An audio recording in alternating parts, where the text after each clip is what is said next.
பரந்தாமன் சன்னதிக்கு வாராய் நெஞ்சே.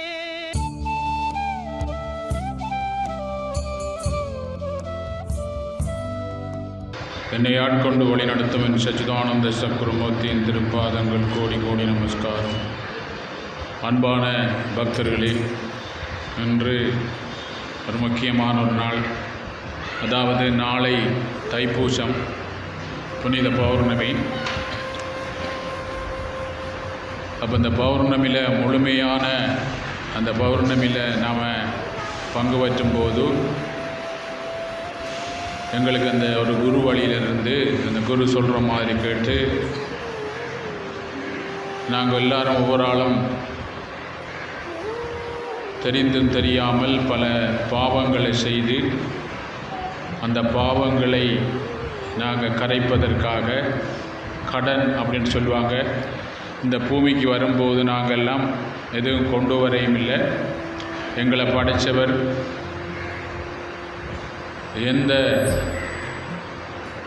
பாவ காரியங்களும் இல்லாமல் ஒரு பரிபூர்ணமான ஒரு பூரணத்துவமான ஒருவர் தான் எங்களை இந்த பூமிக்கு அனுப்பினவர். அப்படி நாங்கள் இந்த பூமிக்கு வரும்போது கர்மம் மாற்றுவதற்கு எந்த வித பாவங்களுமற்ற ஒரு தூய்மையான ஆத்மாவாக்களைத்தான் நாங்கள் இந்த பூமிக்கு வந்த நாங்கள் கடமையாற்ற. இங்கே வந்து இப்போ நாங்கள்லாம் உதாரணத்துக்கு அமெரிக்காவுக்கு க்ரீன் கார்டு கிடச்சி போகிறோம்னு சொன்னால் அங்கே எங்களுக்கு எல்லாம் தருவார்கள்.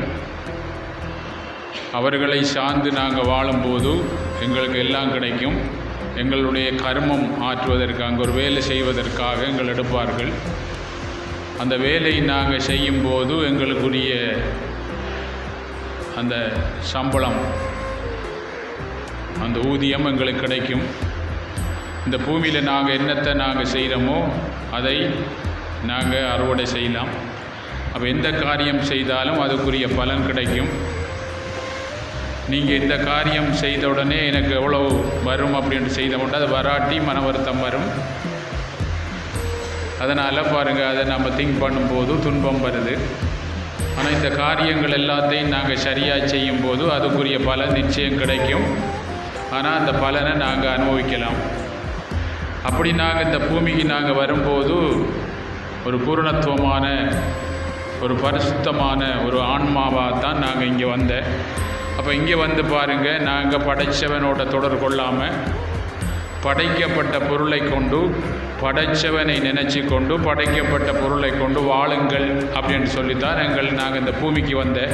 ஏன்னா நாங்கள் விண்ணிலிருந்து இந்த பூமிக்கு மண்ணுக்கு கடமையாற்ற வந்திருக்கோம். இந்த மண்ணுக்கு ஒரு குணம் இருக்கும், விண்ணுக்கு ஒரு குணம் இருக்கும், சந்திரனுக்கு ஒரு குணம் இருக்கும், புதன் சுக்கிரன் அப்படின்ட்டு கோள்கள் எல்லாத்துக்கும் ஒரு குணம் இருக்கும்.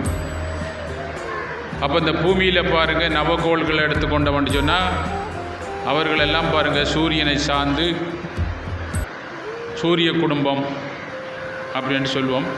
அந்த சூரியனை சார்ந்து அவங்க வாழ்கிறதால அவங்களுடைய கடமை அவங்க தன்னுடைய நேர்கோட்டில் சரியாக அவங்க சுற்றி கொண்டிருக்கிற மாதிரி நாங்கள் இந்த பூமியில் பாருங்கள் இந்த சூரிய சக்தி ஆகிய காயத்ரி அப்படின்னு சொன்னால் இந்த காயத்துக்குள்ளறிய ஆன்மாவை தான் சூரிய சக்தி.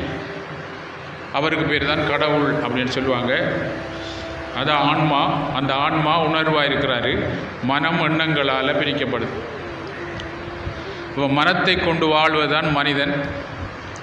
அப்போ இந்த மனிதன் பாருங்கள் தன்னை இந்த பூமிக்கு அனுப்பின உதாரணத்துக்கு நாங்கள் எங்களோட அம்மா அப்பா எங்களை பெற்று வளர்த்து அவர்கள் தான் எங்களுக்கு எல்லாம் கொடுத்து படிப்பிச்சு எல்லாம் செய்து எங்களை வருங்காலத்தில் துன்பம் பெற வாழணும்னு சொல்லி எல்லா காரியங்களும் செய்கிறார்கள். அவர்களுக்கு பாருங்கள் பாதிப்பு இல்லாமல் அவர்களுக்கு பாருங்கள் சொல்கிற மாதிரி நாங்கள் அவர்களுக்கு மேல் நடந்தவண்டா அவர்கள் எங்களுக்கு எல்லாம் தருவார்கள். அது மாதிரி எங்களை படைத்தவர் பாருங்கள், அவரை சார்ந்து நாங்கள் வாழும்போது இந்த பூமியில் அவர் தான் எல்லாத்தையும் படைச்ச. நாங்கள் வரும்போது எதுவும் கொண்டு போகையும் இல்லை. இந்த பூமியிலேருந்து நீங்கள் எதையும் கொண்டு போயிடலாம். இப்போ நம்மெல்லாம் ஒரு சின்ன கதை சொன்னோம். இந்த பூமியில் நாங்கள் செய்கிற பாவ புண்ணியத்தை மட்டும்தான் சுமந்து போகலாம். அந்த பாவ புண்ணியத்துக்கு ஏற்ற மாதிரி இங்கே வந்து நாங்கள் பிறவி எடுப்போம். பிறவி எடுத்து எது கூட செய்திருக்கோமோ அதை நாங்கள் அனுபவிப்போம். அப்போ அதுக்கு நாங்கள் ஒரு உதாரணமாக ஒரு கதை சொன்னேன்னு சொன்னால், ஒரு ஆள் பாருங்கள் எல்லாத்தையும் நாங்கள் கொண்டு போகலாம் போகல நாங்கள் வந்த இடத்துக்கு அப்படின்னு சொல்லி சொத்தெல்லாம் சேர்த்தாராம் ஒரு ஆள் சொல்லி. அப்படி சொத்தெல்லாம் சேர்த்தவர் ஒரு நாள் திருவண்ணாமலை கிரிவலம் வந்து கொண்டிருக்கும் போது அங்கெல்லாம் ஆன்மீகத்தை பற்றி எல்லா இடம் பேசுவார்கள். அப்போ ஒரு மேடையில் பேசுகிற அவர் கிரிவலம் வந்து கொண்டிருக்கிற 18 கிலோமீட்டர் கிரிவலம் அது வந்து கொண்டிருக்கும் போது அந்த மேடையில் ஒரு ஆள் பேசுகிறாராம், நீங்கள் சேர்த்த பொருளெல்லாம் கொண்டு போகலாம் அப்படின்னு சொல்லி. அப்போ இவருக்கு ஒரு மன வருத்தம் உண்டா, ஒரு ஆள் சொல்லிக்காரு எல்லா பொருளையும் நீ போகும்போது கொண்டு போகலாம் அப்படின்னு சொல்லி அவர் சேர்த்து. அப்போ அவர் மனவருத்தமாக வரும்போது பின்னுக்கு வந்த ஒரு ஆள் சொன்னாராம், நீங்கள் எல்லா சேர்த்த பொருள் எல்லாத்தையும் கொண்டு போகலாம் அப்படின்னு சொன்னாராம். எப்படி என்று சொல்லி என்னன்னா, நாங்கள் வெளிநாட்டுக்கு போகிறோண்டா, இப்போ நம்மெல்லாம் அமெரிக்காவுக்கு போகிறோண்டா இலங்கை காசை டொலஸாக மாற்றி தான் நாங்கள் போய் செலவழிக்கணும். அது மாதிரி இந்த பொருளெல்லாம் நீங்கள் பாருங்கள் என்ன விற்று அதை நீங்கள் தர்மம் செய்தீங்கன்னு சொன்னால் அங்கே போகலாம் இந்த தர்மத்தை கொண்டு நீங்கள் சிவிக்கலாம். திருப்பி இங்கே வரக்குள்ளையும் அது பாருங்கள் டொலஸ் இருந்துன்னா நாங்கள் நாட்டுக்கு வரக்குள்ளையும் அதை கொண்டு இங்கே மாற்றி நம்மளோட காசிக்கு மாற்றுற மாதிரி அங்கே இருந்த தர்மத்தை இங்கே நீங்கள் பிறகு வரும்போதும் இங்கே வந்து அதை நீங்கள் என்ன செய்யலாம், செலவழிக்கலாம் அப்படின்னு சொன்னாராம். அதே மாதிரி பாருங்கள், நாங்கள் வரும்போது எதையும் நாங்கள் கொண்டு வரல, போகும்போதும் எதுவும் கொண்டு வரையலாம். என்ன வரும்போதும் நாங்கள் நிர்வாணவத்தான் பாரம். அம்மா அப்பாவும் பாருங்கள், அம்மாவும் மயக்கத்தில் இருக்கா, பிறந்தோடனே பிள்ளையே தெரியாது. எங்களுக்கு பக்கத்தில் அந்த பாருங்கள் நர்ஸ் தான் பாருங்கள் எங்கள்கிட்ட உடுப்பு நம்ம சொந்தக்காரர்கிட்ட வாங்கி அதை போடுறா. போக்குள்ளையும் நம்மளுக்கு என்ன உடுப்பு போடுவாங்க குளிப்பாட்டுவாங்கன்னு நமக்கு தெரியாது. யோசிச்சு பாருங்கள், வந்து இங்கே எடுத்த வீட்டை நம்ம பத்திரமா பாவிக்கணும் சொன்னால் என்ன, இது வீடு, இந்த வீடு பாருங்கள் இங்கே வேலை செய்கிறதுக்காக இங்கே பூமியில் எடுத்த வீடு. இப்போ நாங்கள் எல்லாம் வாடகைக்கு வீடு எடுத்துருக்கிற மாதிரி இந்த பூமியில் வேலை செய்கிறதுக்கு ஒரு வீடு ஒன்று எடுத்திருக்கோம். அந்த வீடை நாங்கள் பத்திரமா பாவிச்சா தான் அந்த வீட்டில் வேலை செய்யக்குள்ளே தடை வராமல் இருக்கும். அந்த வீடு ஒழுகி கொண்டிருக்கோண்டா வெளியில் வேலைக்கு போகலாம் பாருங்கள், அங்கே படுக்கையெல்லாம் நித்திர வராது. அப்படி செய்யும். இப்போல்லாம் ஒரு ஆள் சொன்னால் நித்திர வருதில்லை அப்படின்னு, இந்த வீட்டுக்கு நித்திர வருதில்லை அப்படின்ட்டு. அப்போ நாங்கள் படைத்தவனோட பாருங்கள் தொடர்பு கொண்ட முடியும்னா பாருங்கள் என்ன செய்வோம், இந்த வீட்டை நம்ம பத்திரமாக பாவிப்போம். இந்த வீட்டுக்குரிய எல்லா விஷயம் செய்து கொண்டு பாருங்கள் கடமையும் சரியாக செய்யலாம். அப்போ கடமையை சரிவர செய்வோம், திருப்தியுடன் உண்பான், எல்லோராலையும் மதிக்கத்தக்கவாளுண்டா, எல்லோரோடையும் உங்களை மதிப்பாங்க, உங்களை கைதூக்கி கும்பிடுவாங்க. பொறுமை சைப்புத்தன். நம்ம எல்லோரும் பாருங்க, நாம் பாவங்கள் செய்திருக்கோம் கர்மா என்று சொன்னால் என்னையும் நாங்கள் செய்த பாவம் பாருங்கள் கர்மாண்டா செயல், அந்த செயலை செய்ய விடாமல் அந்த பாவம் தடுக்குது. அதை எல்லாத்தையும் மொத்தமாக கர்மா அப்படின்னு சொல்கிறேன். கர்மாண்டா செயல். நீங்கள் செய்த பாவம் பாருங்கள் இந்த உலகத்தில் வாழையும் விடுதில்லை, இடிக்கையும் விடுதில்லை, சாமியும் விடுதில்லை, ஒன்றுக்கும் விடுதில்லைண்டா நம்ம செய்த பாவம். இதை பாருங்கள் நம்மளோட கர்மாக்களை சரியாக செய்ய விடுதில்லைனால அரியேஷ் மிஞ்சி கொண்டிருக்கி, அரியேஷ் கூடி கொண்டிருக்கக்குள்ள என்னையும் எங்களுக்கு இன்னும் கூட என்னையும் ஆயுளும் குறைஞ்சி ஐஸ்வர்யம் குறைஞ்சி பாருங்கள் இந்த பூமியில் வாழைத அளவுக்கு வந்து விதின்னு சொன்னால் நாங்கள் உண்டாக்கின பாவம், நாங்கள் செய்த பாவம் எங்களை பாருங்கள் மரணிக்க வைக்கிது. அது திரும்பி அந்த பாவத்தை எப்போ நம்ம முடிக்கிறோம் வாரம். உங்களுக்கு எல்லாருக்கும் பாருங்கள் சித்தத்தில் நீங்கள் செய்த பாவம் எதை நீங்கள் கூட திங்க் பண்ணுறீங்களோ நினைக்கிறோமோ அது கூட இருக்கும். அதுக்கேற்ற மாதிரி வெளியிலிருந்து வரும். இப்போ உங்களுக்குள்ள கோபம் இருந்துட்டா உங்களுக்கு கோபத்தை தூண்டக்கூடிய ஆக்கள் பாருங்கள் அப்படியான விஷயங்கள் உங்களோட சேரும். கோபம் குரோதம் பாருங்கள் கவலை துக்கம் வேதனை வருத்தம் எல்லாம் ஒரு குடும்பம். நீங்கள் அன்பை வளர்த்தேன்னா பாருங்கள் செல்வம் சௌவாக்கியம் நீண்ட ஆயுள் ஐஸ்வர்யம் உங்களை கையெடுத்து கும்புற அளவு மக்கள் உங்களை பார்க்குற அளவு எல்லாத்துலேயும் ஆக்கள் வருவாங்கன்னா உங்களுக்கு அன்பாக இருந்தால் அங்கே எல்லோரும் வருவாங்க. அப்போ நாங்கள் பாருங்கள் வரும்போது பாருங்கள் எங்களுடைய பாருங்கள் இப்போ எங்களுக்கு பாவங்கள் என்ன, எங்களை செய்த பாவம் விடுதில்லை. இப்போ நல்லா யோசிச்சு பாருங்கள், ஒரு கோழி முட்டையை எடுத்துக்கொண்டால் அதில் வெளிச்சக்தி தாக்குதுன்னு சொன்னால் அதில் வாழ்க்கை முடிஞ்சிடும். வெளியில் ஒரு சக்தி தாக்க முடியும்னா அதில் வாழ்க்கை முடிஞ்சிடும். அந்த முட்டைக்கு உள்ளுக்குள்ளால் ஒரு சக்தி தாக்குமெண்டா வாழ்க்கை ஆரம்பிக்குது. அப்போ இதிலிருந்து நமக்கு தெரியுது பண்ணால் உள்ளுக்குள்ளே இருக்க சக்தி தாக்குனா தான் எங்கள் வாழ்க்கையை வாழ முடியும், வாழலாம். அப்போ உள்ளுக்குள்ளே இருக்க சக்தியோடு நாங்கள் தொடர்பு உள்ளதுனால பாருங்கள் வெளியில் எங்களுக்கு வாழ விடுதில்லை. அப்போ என்ன பிரச்சனை, வெளியிலேருந்து தாக்கம் வந்து பாருங்கள் அந்த முட்டைக்கு பாருங்கள் வாழ முடியாத அளவுக்கு வெளியில் தாக்கம் வரும்போது அது திங்க் பண்ணுறோம். அதை நாங்கள் சிந்திக்க பாருங்கள் அப்படியே மடிஞ்சு போகிறோம். இந்த முட்டையில் வாழ்க்கை முடியுற மயங்கட வாழ்க்கையும் முடியுது. வாழ்க்கை என்றா என்ன, வாழ்வதென்றா என்ன, இறப்புக்கும் பிறப்புக்கும் இடைப்பட்ட நாளில் பாருங்கள் சந்தோஷமாக வாழ்கிற அவ்வளோதான் வாழ்க்கை. மற்ற நீங்கள் துக்கமாக கவலமாக கோபமாக இருக்கிற வாழ்க்கையில் வாழலை. அதை நீங்கள் அரியேச்சு முடிக்க வந்தே ஆகணும் இந்த பூமியில். அடிக்கடி பாருங்கள் ஒவ்வொரு யுகத்துக்கும் ஒவ்வொரு குருஷேத்திரம் வருமாண்டா உங்களுக்குள்ளே பாருங்கள் துன்பத்தை உண்டாக்குற துன்பத்தை வெல்றதுக்கு உங்களுக்கு ஒவ்வொரு யுகத்துக்கும் ஒரு குருஷேத்திரம் வரும்போது ஒவ்வொரு யுகத்துக்கு நாம் பாருங்கள் கீத உபதேசம் பண்ண மாதிரி உபதேசம் பண்ணி உங்களுக்குள்ள இருக்க பாருங்கள் என்ன பாவத்தை வெல்வதற்கு நான் வழிகாட்டும். என்னை நீ பூர்ணமாக சரணாகதி அடைஞ்சால் என்னுடைய முழு அருள் கிடைச்சா உன்னுடைய கருமாக்கள் கரைக்கப்படும் அப்படின்னு சொல்லி கிருஷ்ண பரமாத்மா கீதையில் சொல்லியிருக்கிறார். நீங்கள் எல்லாரும் பாருங்கள், எல்லாரும் நம்ம பாவம் செய்து வந்திருக்கிறோம்.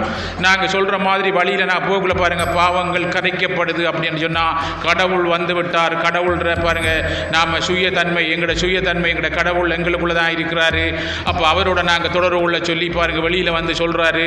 அதுக்காக தான் ஆதிசங்கர் சொல்லிக்கிறார், உன் குருவின் பாதார கமலத்தில் அசையாத பக்தி வைப்பாயானாய் காண்பாய் உன் உள்ளத்தினுள்ளே இந்த உலகை ஆளும் பரமதேவனை ஒளிமய காட்சி அப்படின்னு சொன்னால் உனக்குள்ள இருக்கால் தான் அந்த வந்திருக்க. அதனால தான் அவர் நீ கவனிக்கும் போது உனக்குள்ளே தான் பாருங்கள் அதை காண்றான்னு சொன்னால் உனக்குள்ள இருக்கால் பாருங்கள். அவர் மறைமுகமாக உன்னுடைய பாவம் மறைச்சிருக்கத்தாலே நீ துன்பப்படுறா வெளியே வந்து அவர் உபதேசம் பண்ணுறார். அதனால தான் நல்லவர்கள்லாம் அவரை போய் சேர்வார்கள், அவரை பின்பற்றுவார்கள். அவர்களை பின்பற்றும் போது நல்லவர்களுக்கும் துன்பம் வரும். ஏன்னா நல்லவர்களும் துன்பம் செய்து நாட்டு அந்த பூமிக்கு வந்திருக்காங்க. பாண்டவர்கள்ட்ட குந்தி தேவி பாண்டவர்கள தாய் பாருங்க எல்லா காடு மலையெல்லாம் அலைஞ்சிரியக்குள்ள கிருஷ்ண பரமாத்மா சொல்ற தங்க பாருங்க பாலத்தில் படுத்து அரசாட்சி நடத்துகிற செல்ல பிள்ளைகள் பாருங்க வேதனைப்படுத்துகிறாள் கிருஷ்ணா அப்படின்னு சொன்னா நீங்க பாவம் செய்தவர்கள் பாருங்க. நீங்க அவரை துரியோதனை விட கொஞ்சம் பாவம் செய்த தர்மம் கூட செய்திருக்கீர்கள். அந்த பாவத்தை பாருங்க என்னை கரைப்பதற்கு நாங்கள் உங்களுக்கு 13 ஆண்டுகள் பாருங்க என்ன வனவாசம் கிடைச்சிருக்கு. அந்த 13 ஆண்டுகளில் நான் வருவேன், ஆஞ்சநேயர் வருவார், வியாச பெருமார் வருவார், எல்லாரும் வந்து உபதேசம் பண்ணுவார்கள். நீங்க தபத்தில் ஆழ்ந்து 13 ஆண்டுகள் முடிச்ச உடனே 14ஆவது ஆண்டு தர்மத்துக்கு பட்டாபிஷேகம் அப்படின்னு சொல்லி சொல்றார். அப்ப நல்லவர்களுக்கும் பாவம் செய்தனால பூமிக்கு வந்து அந்த பாவத்தை பூமியில செய்த பாவத்தை நல்லவர்களும் பூமியில தான் கடக்கணும். தேவர்கள் பாருங்க எல்லாரும் பாருங்க ஞானிகளும் ஆரோ பாவம் செய்தால் இந்த பூமிக்கு வந்து பாருங்க எல்லாம் அவர்களும் இந்த பூமியில வந்து இந்த பாவத்தை கரைக்கும். அப்ப நாங்கள் எல்லாம் யோசிக்கணும் பாருங்க எங்களுக்குள்ள நாங்கள் இங்கே வந்த பாவத்தை கிடக்க வேற ஒன்றுக்கும் இல்லை. எல்லாரும் பாருங்க கண்டிப்பா யோசிச்சு சிந்திக்கணும். வேணும்னா நாங்கள் எல்லாரும் பாருங்க பாவத்தை கடப்பதற்காக வந்தனா எங்களோட சித்தத்தில் இருக்க பாவம் பாருங்க சந்தர்ப்பம் வரும்போது வரும்.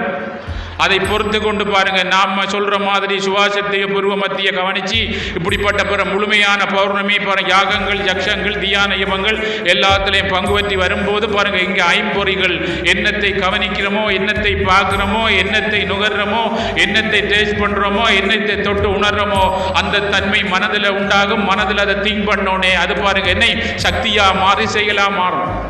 இதுதான் உண்மை. யோசிச்சு பாருங்க. அப்போ நாங்கள் இங்கே வந்த பாருங்க இரண்டா எங்களுக்குள்ள நாங்கள் பாவம் எங்களுக்குள்ள இருக்கு, சித்தத்தில் இருக்கு. அது பாருங்க என்ன சந்தர்ப்பம் வரும்போது வருது, அதுதான் எங்களை தடுக்குது அப்படின்னு சொன்னால் அதை எடுக்காமல் வேறு பக்கம் கவனிங்க அப்படின்னு சொல்லுவார்.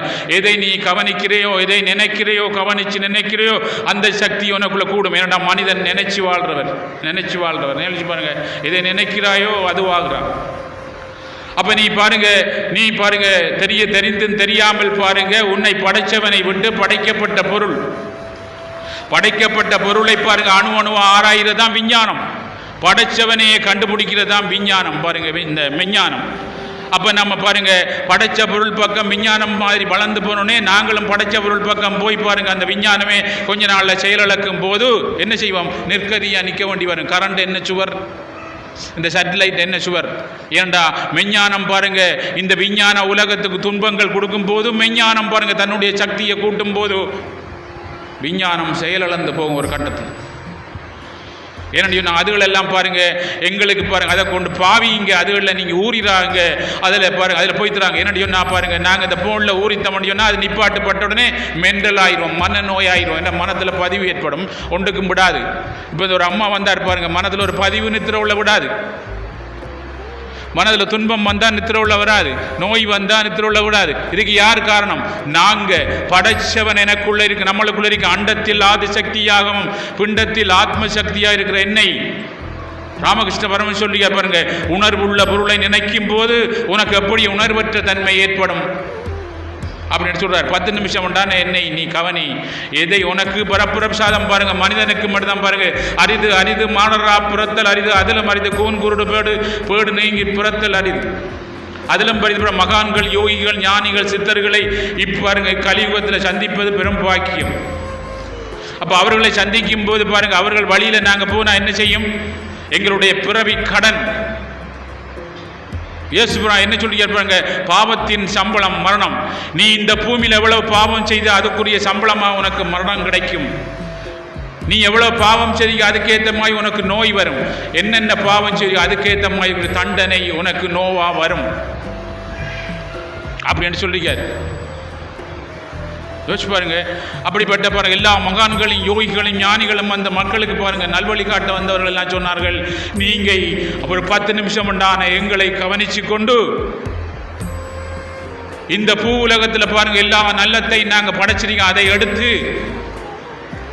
அளவுக்கு அதிகமான அமிர்தம் நஞ்சு என்னன்னா நல்லதை கெட்டது அளவுக்கு அதிகமாக போனால் உனக்கு உன்னுடைய வாழ்க்கையை வாழ விடாமல் இருக்கும். யோசிச்சு பாருங்க, இந்த முட்டை பாருங்க வெளியிலிருந்து தாக்கம் வரும்போது வாழ்க்கை முடியுது. வெளியிலிருந்து ஒரு சக்தி தாக்கும் போது அது இந்த உலகத்துக்கு வாழ்வதற்காக பாருங்க அதுக்குள்ள கரு இருக்கு, அதுக்கு உயிர் இருக்கு. ஆனால் அதை பாருங்க வெளியில வாழ விடாத அளவுக்கு வெளியிலிருந்து ஒரு சக்தி தாக்கம் வரும்போது அதனுடைய வாழ்க்கை முடியுது. அதுக்கு உள்ளுக்குள்ள இருந்து தாக்கம் வரும்போது ஒரு சக்தி தாக்கும் போது வாழ்க்கை பாருங்க ஆரம்பிக்குது. எங்களுக்கெல்லாம் வாழ்க்கை முடியுது என்ற தருவாயில பாருங்க கடவுளே எனக்கு வழி இல்லையான்னு சொல்லும் போது ஆத்ம ஞான விடத்தில் கொண்டு விட்டுருக்கி எங்களை பாருங்க வழி இல்லையா விடும்போது பாருங்க உள்முகமா பாருங்க உள் சக்தி தாக்கும் போது பாருங்க வெளிச்சக்தி குறைஞ்சி இப்போ அளவு மூச்சு விடுறது அளவுக்கு இருக்கு. நீங்கெல்லாம் நான் சொல்றது சொன்னா பாருங்க 1 மாதம் இங்க வராம தியானம் பண்ண விட்டு பாருங்க உங்க வாழ்க்கையில வெளியிலிருந்து முட்டை கடிச்சு வாழ்க்கை முடிகிற மாதிரி வாழ்க்கை முடியக்கூடிய தன்மை உங்களை பிடிச்சிடும். அதுக்கப்புறம் நீங்க வெளியே வரையல. இப்போ இருந்து 1 மாதம் நீங்க இங்க வராம நீங்க 3 கிழமை வியாழக்கிழமை வராம தியானம் பண்ண விட்டு பாருங்க நீங்க அதுக்கு பிறகு இங்க வரையல முட்டை உடையிற மாதிரி ஒரு நாளைக்கு பாருங்க இயற்கை சீட்டமோ ஹார்ட் அட்டாக்கோ பிரச்சனை உடைஞ்சியே போகணும். இது சுவர் சத்தியமா நடக்கும், சத்தியமான உண்மை. அதனால கூப்புறம் பாருங்க, காது உள்ளவன் கேட்பான், கண்ணுள்ளவன் பார்ப்பான், வாய் உள்ளவன் கூபுரத்தை கூவி உடண்டு. வள்ளலார் வந்தார் பாரு, கொண்டு வந்தேன் சந்தையில் போட்டேன் வாங்குவார் இல்லை கூவினாரு. கத்தரிக்காய் மலிவு, வெண்டிக்காய் மலிவு, அப்படி மலிவிடமாயி பாருங்க ஞானத்தை கொண்டு வந்தேன் என்று கூவினாரு. வாங்காட்டி பாருங்க திருப்பி கட்டிட்டு போய் தான் அடுத்த நம்ம வருவார் உண்டு. இப்போ அடுத்த நம்ம வந்திருக்கிறார் பாருங்க கூவுறோம். நாங்கள் பாருங்க 23 வருஷங்களா கூறோம், வாங்க உங்களை காப்பாற்றுற சாமான கொண்டு வந்திருக்கிறோம். பேங்கில் லோன் எடுத்திருக்கே கடன் பாருங்க உங்களுக்குரிய கடனை தீர்ப்பதற்கு போமுகள் அது இது எல்லாம் பாருங்க காசு எல்லாம் கொண்டு வந்தீங்க வாங்க அப்படி என்று சொல்லி கடவுள் வந்து கூப்பிடுறார். நல்லவரை காப்பாற்றவும் தர்மத்தில் நாட்டம் வருவன் அடிக்கடி என்று சொல்லி பாருங்க அங்க பாருங்க அவர்கள் பாருங்க ஒரு காலத்தில் பாருங்க என்ன பிருந்தாவனம் பாருங்க அங்க இருக்கும் போது கிருஷ்ணர் பாருங்க சின்ன பிள்ளையில் இருக்கும் போது எல்லா பாருங்க எல்லா வச்சிருக்கிற மாடு கண்டுல எல்லா பால்களையும் கொண்டு இந்திரனுக்கு கொடுக்கணும் கொண்டு போறாங்க. அப்படி கொண்டு போகக்குள்ள பாருங்க கிருஷ்ண பரமாத்மா எங்க கொண்டு போறீங்க, நீங்க எவ்வளவு கஷ்டப்பட்டு விவசாயம் செய்யற என்னத்தை கொண்டு போறீங்கன்னு இப்படி இந்திரனுக்கு ஒரு வருஷம் பூசை காட்டி அவன் பாருங்க மழையெல்லாம் பட்டு எங்கட பசு மாடுகள் பாருங்க இயற்கையால பாருங்க எங்கட காணிகள் எல்லாத்தையும் அழிச்சிருவான் அப்படின்னா நீங்க கொண்டு போகணும் உங்களுக்கு தான் இது பண்ணியான்னு சொல்றாரு. இல்ல கிருஷ்ணா பாருங்க இப்படி இல்ல நீங்க கொண்டு போனான்னு சொல்லி உடனே பாருங்க அவர் ஆவேசம் கொண்டு அகங்காரம் கொண்டு வாழ வைக்க வேண்டிய இந்திரன் அகங்காரம் கொண்டு பாருங்க மக்களை அழிப்பதற்காக பெருமழையா பாருங்க எல்லா மழை வெள்ளம் வந்து செய்தார். மக்களை காப்பாற்றுவதற்கு தர்மத்தின் நாட்டுக்கு வந்த பகவான் தன்னுடைய அண்டிய மக்களை காப்பாற்றுவது கோபத்தனை மலையை கையில பிடிச்சு நிற்கார். ஏன்னு சொன்னா நல்லவர்களை காப்பாற்றவும் தர்மத்தில் நாட்ட பாருங்க வந்தவர்கள் பாருங்க அவர்கள் வழியில போனா நிச்சயம் எங்களை பாருங்க காப்பாற்றுவார்கள். நல்லா யோசிச்சு பாருங்க இந்த புயல் வந்த பாருங்க இங்கே தான் அடிக்கிறதுக்கு வந்த சுத்தி இங்கே தான் அந்த பாவம் இருக்கு அடிக்க வந்த பாருங்க. இந்த பாவம் கூடின விடத்தை தான் பாருங்க என்ன அவதாரம் பண்ணுவார்கள், அங்கே தான் உபதேசம் பண்ணுவார்கள். ஏண்டா பாருங்க மகாபாரதத்தில் எங்க பாவம் கூடிதோ பாருங்க பிரச்சனை வரும் அப்படின்னு சொல்லி எங்க பாண்டவர்கள் பக்கம் பாருங்க என்ன அங்கதான் அவதாரம் பண்ணார் துரியோதனாக்களுக்குள்ள கிருஷ்ண பரமாத்மா. அப்ப எங்கெல்லாம் பாவம் கூடறிக்கு அங்க அவதாரம் பண்ணுவார் பாருங்க. இங்கே தான் அடிக்கிறதுக்கு வந்தது. எல்லா இடமும் சிக்கல் பாருங்க மழையெல்லாம் பெய்ஞ்சு இந்த ரோட்டு உடையாத அளவுக்கு பாருங்க உங்களை பகவான் காப்பாற்றினார் அப்படின்னு சொன்னா பாருங்க எவ்வளவு பெரும் பாக்கியம். அதான் வையத்துள் வாழ்வாங்கு வாழ்பவர்கள் வானுரையும் தெய்வத்துள் வைக்கப்படும் உண்டு. வையத்துள் எப்படி வாழ்ந்தால் வானுரையும் தெய்வத்தில் நாங்கள் வந்த மாதிரி வையத்துள் வாழ்ந்து இந்த பூமியிலே சரியா வாழ்ந்து வானுரையும் தெய்வத்தில் நோகாம எப்படி போற அப்படின்னு வாழ்ந்து காட்டி போதிச்சவர் தான் சித்தர்களும் யோகிகளும் மகான்களும் ஞானிகளும். அப்படிப்பட்ட வழி பாருங்க நமக்கு கிடைச்சிருக்கு. அதனால பாருங்க எல்லாரும் பாருங்க நாளை நடக்கப்படும் முழுமையான அந்த பௌர்ணமியில பாருங்க நாங்கள் எல்லாம் தெரிந்து தெரியாமல் செய்த எல்லா கர்ம வினைகள்ல இருந்து குருநாதா எங்களை காப்பாத்துங்க அப்படி என்று சொல்லி பாருங்க நாங்க விடாம ஒருமுகமா நாங்கள் எல்லாம் பாருங்க இருந்து தவம் பண்ணும் போது இறைவனுடைய முழுமையான அருள் நம்மளுக்கு கிடைக்கும். அதனை தொடர்ந்து 15ஆம் தேதி மகா சிவராத்திரியில பாருங்க நாங்க பங்கு பெற்றும் போது இறைவனுடைய எல்லா முழு அருளும் கிடைச்சி எங்களை கர்மாக்கள் கரைக்கப்பட்டு பாருங்க ஆயுள் ஐஸ்வர்யம் ஆரோக்கியம் நாங்கள் பெறலாம். எங்களுடைய பாவத்தை நாங்க குறைச்சா பாருங்க உங்களுக்கு எழுதப்பட்ட சாதகத்தையே மாற்றலாம். யோசிச்சு பாருங்க சொல்லி நம்ம எழுதிப்போம் பாருங்க உங்களுக்கு அந்த கோள்களால் இது என்னன்னா பாவம் செய்தவர்களுக்கு தான் என்ன செய்யும் கோள்கள் பாருங்க பாதிக்கும். எங்கட பாவத்தை குறைச்ச வேண்டினா அவர்கள் பாதிக்க மாட்டாரு. அதுதான் இடைக்காட்டு சித்தர் 18 சித்தர் ஒரு ஆள் இடைக்காட்டு சித்தர் சொன்னாரு, நாளென்ன செய்யும் கோள் என்ன செய்யும் நாதன் உள்ளிருக்கையிலே அப்படின்னு சொன்னார். என்ன உனக்குள்ளதான் நாதன் இருக்கான். அந்த நாதனை நினைக்காம நீ பாவம் செய்தீங்கன்னா உனக்கு நாளும் கோலம் பாருங்க உன்னை அடிச்சு கொண்டே போட்டுருவார், வேலை செய்ய விட மாட்டேன். அதான் நாளென்ன செய்யும் கோளென்ன செய்யும் நாதன் உள்ளிருக்கையிலே அப்படின்னு சொன்னார். ராமகிருஷ்ண பரமன் சொன்னார் பாருங்க, உணர்வுள்ள பொருளை நீ நினைக்கும் போது உனக்கு உணர்வற்ற தன்மை ஏற்படாதப்பா நரேந்திரா அப்படின்னு சொன்னார் தட்சிணேஸ்வரத்தில். அதனால பாருங்க அன்பை வளர்த்துக்கொள்ளணும். அன்பு பாருங்க நம்மளுக்குள்ள இருக்கிறது அன்பு. அந்த அன்பை பாருங்க நாங்க என்ன அன்பே சிவம் கொடுக்கறதுக்கு பேர் தான் அன்பு. அப்ப நாங்க இப்ப கொடுக்குறோம் பாருங்க ஏதோ ஒரு காரணத்தை எண்ணி ஏதோ சுயநலத்துக்காக நாங்க பாருங்க இருக்கிறேன்டா. அந்த சுயநலத்தை தாண்டி பொதுநலமா இருக்கிறவர் தான் நாங்க இந்த பொது சுயநலத்து பக்கம் போயிட்டோம். ஒரு சின்ன கதை பாருங்க, பல பிறவிகளில் ஒரு பரம்பரையில் பாருங்க நாங்கள் மத்தியானம் சொன்ன மாதிரி பல பிறவிகளில் பல பரம்பரையில் பாருங்க செய்து அவரும் செய்த புண்ணியத்தால் அவர் பெரிய கோடீஸ்வரனா இருக்கிறார், எல்லாம் கிடைச்சி கடும் பணக்காரனா இருக்கிறார். அப்படி இருக்கும் போது பாருங்க மகாலட்சுமி கனவுல வந்து சொல்றாரு, உன்னுடைய பரம்பரையும் பாருங்க நீயும் செய்த தர்மத்தால எவ்வளவு வாரம் கோடீஸ்வரனா கொட்டி கிடக்கு உனக்கு பாருங்க பொருள் எல்லாம் எல்லா நகை இருந்து எல்லாம் பெரிய பணக்காரனா இருக்கா. நாளை நான் பாருங்க உன்னை வீட்டை விட்டு உன்னுடைய புண்ணியம் முடிஞ்சு நம்ம புண்ணியம் முடிஞ்சா என்னையும் பாவம் கூட செய்தா பாருங்க புண்ணியம் முடிஞ்சிடும். பிற புண்ணியம் முடிஞ்ச உடனே பாருங்க பாவம் செய்யக்குள்ளே பாவத்தை சம்பளம் நாங்கள் வேதனைப்படுவோம். பிறகு நாங்கள் வந்து தவம் பண்ணோன்னே பாருங்க பாவம் முடிஞ்சிடும். பிறகு அதுக்கு பிறகு பாருங்க என்னைவோம் நாம் செய்த தர்மத்தை அனுபவிக்கிற மாதிரி மகாலட்சுமி வந்து சொல்றார், நாளை பாருங்க உன்னை வீட்டில் இருந்து நான் வலிக்கிறேன், உனக்கு என்ன வரம் வேணுமோ கேளு, ஆனால் நான் திரும்பி இருக்கணுன்றதை மட்டும் கேட்டுறாண்டா புண்ணியம் முடிஞ்சு. உங்களுக்குள்ள தர்மம் முடிஞ்சா என்ன வரும்? கோபம் வரும், அகங்காரம் வரும், பாருங்க கர்வம் வரும், எல்லாம் வரும். ஆருக்கு சாட்சா பாருங்க கொங்குடமா மகரிஷி தவம் பண்ணிருக்கும் போது பாருங்க அவருக்கே பாருங்க அவர் இதோண்டு வந்து பெனாஸ் மினிஸ்டர் திருப்பதி வெங்கடாச்சலபதியை படைச்சி அதுக்கு அருள் கொடுக்குற பாருங்க கொங்குடமா மகரிஷிக்கே பாருங்க அவருக்கு ஒரு அகங்காரம் வந்து அதுக்கு பிறகுதான் அவர் சரியா அந்த கதை உங்களுக்கு சொல்லியிருக்கு.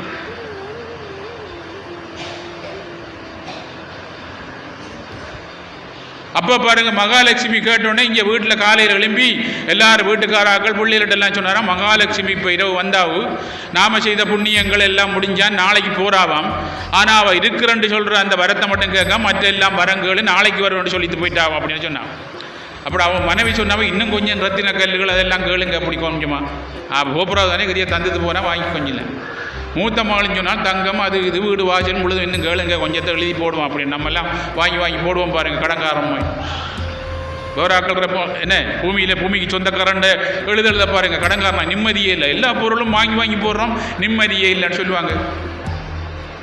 அது மாதிரி பாருங்க கேட்டாங்களாம் கடைசி மகள் கேட்டாலாம் பாருங்க என்ன நாங்கள் பரஸ்பரம் குடும்பத்தில் எல்லோரும் ஒற்றுமையாக அன்பாக இருக்கணும் அப்படின்ட்டு கேளுங்கப்பா அப்படின்னு சொன்னார். உடனே அதைத்தான் ஏகமரம் தான் ஏற்றுக்கணும், இதை தான் கேட்கணும் அப்படின்ட்டு. என்னட்டுனா நீங்கள் பொன் பொருள் எல்லாம் கேட்டால் அந்த இளையம்மாள் சொன்னால் பொன் பொருள் எல்லாம் கேட்டால் நாளைக்கு மகாலட்சுமி போனால் அதெல்லாம் போய்த்தரும், இருக்கிறதே போகும்போது அப்போ அதெல்லாம் கேட்டு வச்சா இருக்குமா, அவள் போனால் அதெல்லாம் போய்த்தரும் அப்படின்னு. அப்போ அதனால நீங்கள் பரஸ்பரம் நாங்கள் எல்லாரும் குடும்பத்தில் ஒற்றுமையாக சண்டை சச்சரவு ஒன்றுமில்லை. ஏன்டா மகாலட்சுமி சொல்லிக்கண்டா சண்டை பிடிக்கிற வீட்டிலே பாருங்கள், கோபம் குரோதம் பொறாமல் இருக்கிற வீட்டிலே நான் இருக்க மாட்டேன். நீங்கள் எல்லாம் பாருங்கள், ஒரு சாப்பாடு தார உங்களோட அப்பாவுக்கு இல்லாட்டி உங்களை பாருங்கள், உங்களுக்கு சொந்தக்காரன் சாப்பாடு தாரனுக்கு பாருங்கள், நீங்கள் கோடி சண்டை பிடிச்சி ஏச்சுனா பாருங்கள் என்னை உன்னை திருப்பி அனுப்பிடுவான், உனக்கு சாப்பாடும் இல்லை ஒன்றும் இல்லைடா. இப்போ தெரியுதானே பாருங்கள், அது வந்தால் உங்களுக்கு என்ன மகாலட்சுமி போய் தருவாங்க. வழங்குதா? யோசிச்சு பாருங்க. உங்களோட அப்பாவை சார்ந்து வாழ்ந்தவன்டா என்னையும் அன்பா எல்லாம் வாங்கி தருவார். அது மாதிரி கடவுளை சார்ந்து வாழ்ந்தா என்னை அன்பு வரும். அன்பே சிவம், மனித உருவில் நடமாடும் கடவுளாயிரும், எல்லாம் கிடைக்கும். இந்த பூலோகத்தில் இருக்க எல்லாத்தையும் அனுபவிக்கலாம், எல்லாத்தோட ஒற்றுமையாக இருக்கும், பரஸ்பரம் சந்தோஷம் மகிழ்ச்சி. அகத்தின் அழகு முகத்தில் தெரியும். மனதில் பாருங்கள், உங்களுக்கு அன்பு வந்தால் பாருங்கள், சந்தோஷம் சிரிப்பு மகிழ்ச்சி எல்லாம் பாருங்கள், இளமை வந்துடும். யோசிச்சு பாருங்க, இளமையாக இருப்பீங்க.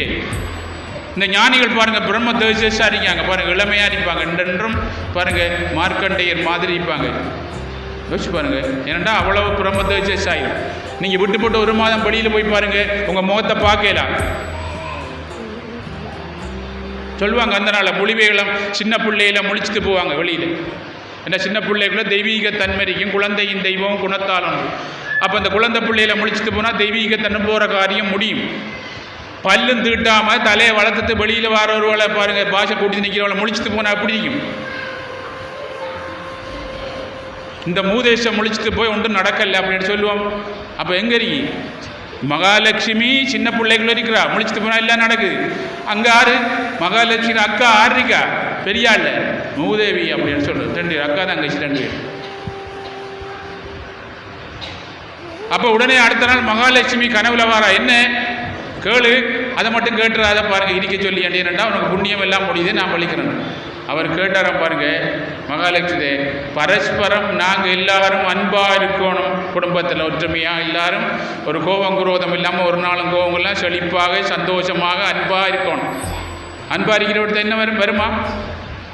உங்களுக்கு அன்பு இருந்தால் வருமா? கோபம் குரோதம் பொறாமை எல்லாம் வருமா? இங்கே என்னத்துக்கு வந்த நீங்கள்? என்னத்துக்கு வந்த?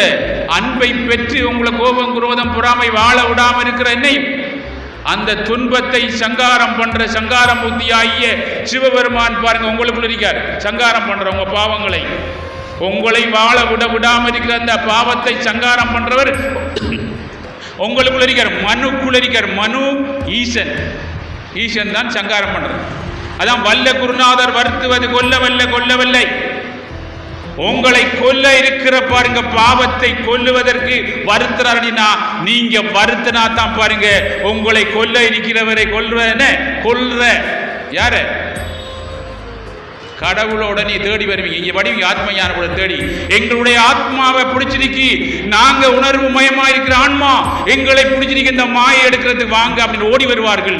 இன்னும் கொஞ்ச நாள்ல பாருங்க என்ற எல்லா இடங்களும் கத்துகளும் பாருங்க, காயத்ரி மந்திரம் எல்லா கோயில்களையும் போடுவார்கள். கத்தி கத்தி பாருங்க செய்யக்கூடியவர். ஏன் காக்கும் கடவுளாகிய கிருஷ்ணபெருமா சொல்றியா பாருங்க, என்னை பூர்ணமாக நீ சரணாகதி அடையும் போது மந்திரங்களில் நான் காயத்திரமையா இருக்கிறேன், உனக்குள்ளதா இருக்கிறேன் சாஸ்வதம் என்று உரைத்த பகவான் மட்டும்தான் பாருங்க காப்பாற்றலாம். அது உங்களுக்கு நிஜத்தில் இந்த பெரிய பாருங்க 23 வருடங்கள் நிஜத்தில் தெரியுது பாருங்க. நீங்க வரும்போது பாருங்க ஏதோ ஒரு வகையில் செய்த பாவங்கள் உங்களை தீண்டிக் கொண்டிருந்தது. வந்து சரியா பாருங்க தவம் பண்ண எல்லாருக்கும் பாவம் வைத்து பாருங்க. இன்றைக்கு ஒரு அளவு நாங்கள் மூச்சு விடுறோம், இல்லாட்டி இன்னும் கொஞ்ச நாள்ல மூச்சு விடாத அளவுக்கு உங்களை பிடிச்சிருக்கு. உங்களை ஹார்ட் அண்டன பிடிச்சிருவாரு. ஹார்ட்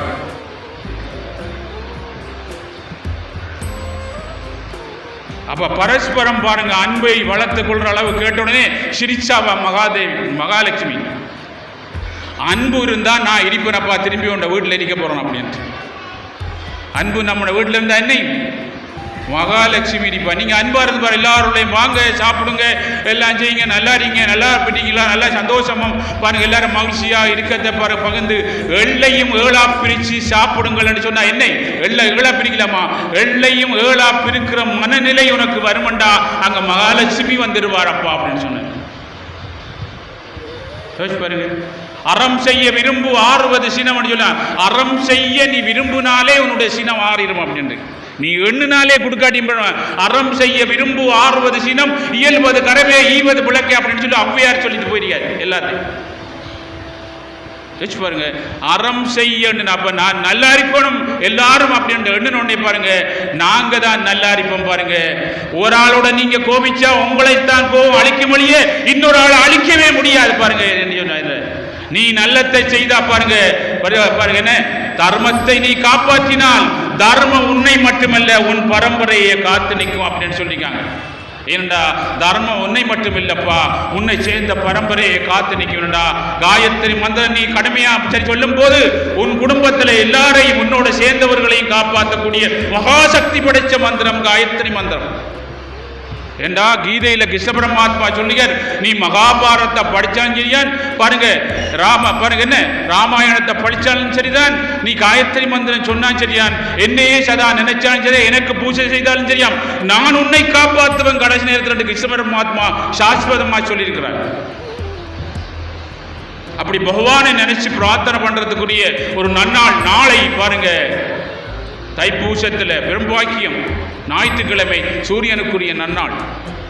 அந்த சூரிய பகவானுக்குரிய நன்னாளில் சூரிய சக்தியாகிய காயத்ரியை பாருங்க நினைச்சு எல்லா மந்திரங்களும் சொல்லி, மிக சக்தி வாய்ந்த எல்லா மந்திரங்களும் நவதானியங்கள் சக்தி வாய்ந்த மூலிகள் என்னை ஆட்கொண்டு வழிநடத்தும் ஞான குரு பகவான் காயத்ரி சித்தர் அந்த பகவானுடைய திருப்பாதத்துக்கு உங்க பாருங்க சார்பாக அடியேன் பாருங்க அதுக்கு பாத பூஜை செய்து உங்கள் பாருங்க உங்களை வாயிலால நீங்க எல்லாரும் மந்திரங்கள் சொல்லப்பட்டு அப்படி நினைக்கும் போது பாருங்க இறைவனுடைய முழு அருள் நம்மளுக்கு கிடைக்கும். அப்ப அந்த மகாலட்சுமி பாருங்க அந்த வீட்டிலே பாருங்க இருந்தாங்களாம். அப்ப நாங்க பாருங்க அன்பை வளர்க்கணும், நாங்க அன்பை வளர்ப்பதற்காக தான் இங்க வந்திருக்கோம். யாரிலையும் பாருங்க எதையும் எடுக்கப்படும். உலகத்தில் பாருங்க பலதரப்பட்ட மரங்கள் குணம் பாருங்க இருக்கும்.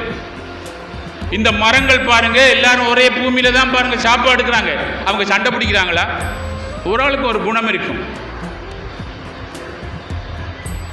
இந்த உலகத்துக்குள்ள எல்லாருக்குள்ளையும் நான் இருக்கிறேன். ஒவ்வொரு ஆளுக்கும் ஒரு தன்மை பண்பு குணங்கள் இருக்கும். அவர்களுக்குரிய பாருங்க என்ன சக்தியை கொடுக்குறேன் ஒளியே அதை எனக்கு ஒட்டாது என்ற மாதிரி இந்த உலகத்தில் பாருங்க நாம அந்த தெய்வீக தன்மை அது நமக்கு பெற்றுத்தம் சொன்னா என்ன, இந்த உலகத்தில் பலதரப்பட்ட குணங்கள் பலதரப்பட்ட நிறங்கள் எல்லாம் இருக்கும். அது அவரவருக்குரிய குணம் என்று சொல்லி நான் அதை எடுக்க மாட்டோம். நீங்க ஒரு காரியாலயத்தில் வேலைக்கு போறீங்க, அங்க பலதரப்பட்ட குணங்கள் உள்ள ஆட்கள் இருப்பாங்க. இவர் நம்மளை போல குணம் இல்லைன்னு நான் வேலை செய்யலாமா? உங்களுக்கு சம்பளம் கிடைக்குமா? நீங்க போன வேலைக்கு அந்த வேலைக்குரிய சம்பளம் கிடைக்கணும்னா அதெல்லாம் எடுக்கப்படாது. அது அவருக்குரிய குணம். என்ன ஊராளும் தனித்தனி ஆத்மாக்கள், அவர்களுக்கு அவரவர் குணம் இருக்கும். நீங்க அவர்களை மாற்றவே இல்லை. நான் 23 வருஷம் பாருங்க உபதேசம் பண்ண, யாரையும் நான் மாற்றவே இல்லை, அவங்க தான் மாறணும். இதுதான் சிருஷ்டி. நாங்க தான் நினைச்சு பாருங்க, நாங்க செய்த பாவத்தை நாங்க தான் விடணும். யோசிச்சு பாருங்க, நாங்க நல்லத்தை நாங்க பாருங்க கவனிச்சு வந்தோம்னா அது தானாக போய்த்திரும். எதெல்லாம் இருக்கணும் எதெல்லாம் பாருங்க இருக்கப்படாண்டு அவர் தீர்மானிப்பார். படைச்சவன் நான் வரும்போது வருமா, இப்படி எல்லாம் வருவன், இப்படி பேர் வைப்பேன், இப்படி மனை வரும், இப்படி பிள்ளை வரும் தெரியுமா? அப்படி தெரிஞ்சிருந்தால் நம்ம தீர்மானிக்கலாம். நமக்கு தெரியாது. நாம் அவரை கவனிச்சோம்னு சொன்னா எங்களுக்குள்ள எது தேவையில்லையோ தேவாத எல்லாம் அவர் தீர்மானிப்பார். இந்த பூமிக்கு எங்களை அனுப்புனவருக்கு தெரியும். அவர் சாதாரணமாக நம்மளை போல ஆள் இல்லை பாருங்க. அப்படிப்பட்ட பகவானை நினைச்சு பிரார்த்தனை பண்றதுக்கு எங்களுக்கு பெரும் பாக்கியம் கிடைச்சிருக்கீங்க. பாருங்க, அரிய பிறவி, அறிவான பிறவி, மாட பிறவி பாருங்க. பல பிறவிகள்ல நாங்க செய்த தர்மத்தால மாட பிறவி எடுக்கிற பெரும் பாக்கியம். மனிதனா பிறக்கிறது பெரும் பாக்கியம். நல்லா யோசிச்சு பாருங்க. ஆறறிவு கொண்டு பகுத்தறிவு மூலம் ஞானத்தோட இறைவனை சார்ந்து வாழ்ற இந்த மனித பிறவி பாருங்க அரிய பிறவி. யோசிச்சு பாருங்க, துன்பத்துக்கு துன்பம் கொடுங்க அப்படின்னு சொல்லுவார்கள். துன்பம் உனக்குள்ள இருக்க துன்பத்துக்கு நீ இப்படிப்பட்ட இடங்கள்ல போய் நல்லதெல்லாம் செய்தா அதுக்கு துன்பம் அப்பா, அது ஓடிடுவார் உன்னை விட்டு தானாக. நீங்க எல்லாம் கவனிக்க தேவையில்லை. ஒரு குரு விட்ட வந்தா நீ கஷ்டம்னு சொல்ல தேவையில்லை. அண்டைக்கு பிறகு நீங்க திரும்பி வர வர வர அவர் ஓடிடுவார். நீ அவரை பத்தி கவனிக்க தேவையில்லை. ஏன்னா துன்பத்துக்கு துன்பம் நல்லது. நீங்க இங்க வரும்போது அது போய்த்துருவார். அதே மாதிரி உங்களுக்கு ஏசுறாங்க, ஒரு ஆள் ஏசின உடனே பாருங்க என்ன நீங்க சந்தோஷப்படணும். உங்களுக்கு எவ்வளவு ஏசுறாரோ நீ சந்தோஷம். ஏண்டா நம்ம நல்லா வந்து தண்டாப்பா, நம்ம நல்லது இருக்கிறதுனால தானே அவர் ஏசுறாரு. துன்பம் நமக்கு ஏசும் அப்படின்னா நம்ம நல்லா வந்தோடனே அதுக்கு பாருங்க என்ன நல்லா வர துன்பம் விடாது. உங்களுக்கு எல்லாம் கிளேசனோட திருப்பி ஏசப்பட பாருங்க, ஐயோ சிரிக்கும் நல்லா வந்து தானே பாருங்க நல்ல வரைக்கிறதுனால தான் எனக்கு ஏசுறாரு அப்படின்னு யோசிச்சு பாருங்க. கிருஷ்ணன் இங்க வரக்குள்ள பாருங்க ரிஷிபாலன் வந்து எல்லாரும் பேசினாங்க, சிரிச்சிட்டு இருந்தாரு. நாம இந்த ஆரம்பிக்கும் போது பாருங்க எல்லாரும் பேசுவார்கள். பாருங்க இந்த உலகத்துக்கு சாப்பாடு கொடுக்குற கடவுள், அந்த சாப்பாடு கொடுக்குற கடவுளுக்கே பாருங்க நாங்க செய்த பாவம் ஏசி சாப்பாட்டை இல்லாமக்கு வந்த பாவம் என்றால் உங்களை அழிப்பதற்காக நம்ம செய்த பாவம் பாருங்க. என்னையும் சாப்பாட்டையும் கொடுக்க விடாம ஒன்றும் செய்ய விடாம அழிச்சுடும். அதுக்காக தான் பாருங்க படைச்சவனோட தொடர்பு கொள்ளணும். நாங்க ஆசை ஆசை அருமின் ஆசை ஈசனோட ஆகிலும் ஆசை அருமினப்பா அப்படின்னு சொல்லி என் குருநாதர் எங்களுக்கு உபதேசம் பண்ணுவார். ஈசனட்டையும் ஆசை வைக்கப்படாம அன்பு வைக்கணும். ஆசை அடிக்கடி மாறும். இப்ப சிவபெருமான் வந்து அவர்கிட்ட ஆசை வச்சா இன்னொரு சிவபெருமான் பாருங்க ருத்ராட்சி மாலை கூட போட்டு கொண்டை எல்லாம் போட்டு வந்திருக்காண்டா அவர்கிட்ட போய் திருவண்ணாங்க. ஆசை ஆசை அருமின் ஆசை ஈசனோட ஆகிலும் ஆசை அருமின் அப்படின்னு சொல்லுவாங்க. ஈசனட்டையும் ஆசை வைக்கப்படாது, அன்புதான் வைக்கணும். அன்புதான் நிலையானது, எக்காலத்திலே அழியாமல் நிறைய இருக்கும் அன்புதான். நீங்க ஆசையில பாருங்க ஒரு ஆளை திருமணம் பண்ணுனா வடிவை பார்த்து அழகை பார்த்து பணத்தை பார்த்து எல்லாம் பொய்யோண்ட ஆசையில பண்ண வேண்டா என்ன செய்யும்? கொஞ்ச நாள்ல நீங்க எதிர்பார்த்தது முடியும் போது உங்களுக்கு வெறுப்பு வரும். ஆனால் அன்பு நிலையானது பாருங்க. அந்த அன்பு இருந்துண்டா பாருங்க அந்த ஆள் எப்படி கூடாம போனாலும் உடல் போனாலும் அன்பு மாறாதது. என்னன்னா அன்பே சிவம் பாருங்க. அன்பு கொடுக்கும் தன்மை உள்ளது. அன்புதான் பாருங்க இந்த உலகத்தை அன்பா இருக்கும் போது உனக்குள்ள இருக்க எல்லா நோய் துன்பம் வறுமை சாக்காடு எல்லாம் உன்னை விட்டு ஓடி உலகத்தில் இருக்க எல்லா நல்லதும் வந்து எல்லா நல்லவர்களும் வந்து சந்தோஷமாக நீ அன்பா இருக்கக்கூடிய ஒரு வழியை நிச்சயம் இந்த இயற்கை பாருங்க இந்த உலகத்தை இயக்குற அந்த பிரபஞ்சத்தில் பாருங்க உங்களை வழி நடத்தும். என் குருநாதர் ஆசீர்வாதம். நீங்க எல்லாம் நல்லா இருக்கீங்க.